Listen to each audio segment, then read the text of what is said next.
देवगडात एसटीच्या अपघातात 4 जणांचा मृत्यू झालाय। हा अपघात देवगड तालुक्यातील नारिंगरे इथं एसटी आणि रिक्षामध्ये झाला।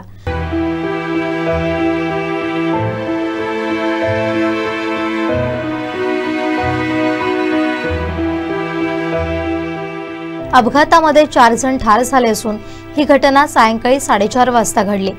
या घटनेची माहिती मिळताच देवगड पोलीस ठाण्याचे अधिकारी कर्मचारी घटनास्थळी दाखल झाले। आजूबाजूच्या नागरिकांनी घटनास्थळी धाव घेऊन मदत कार्य केलं। संकेत सदानंद घाडी वय 35 वर्ष आचरा वरचीवाडी, संतोष रामजी गावकर वय 35 वर्ष आचरा गाऊडवाडी, रोहन मोहन नाईक वय 35 वर्ष आचरा गाऊडवाडी, सोनू कोळंबकर वय 45 वर्ष आचरा पिरावाडी यांचा अपघातात जागीच मृत्यू झालाय। रघुनाथ बिनसाळे गंभीर जखमी झालाय। त्यांना पुढील उपचारासाठी गोवा इथं हलवण्यात आलाय।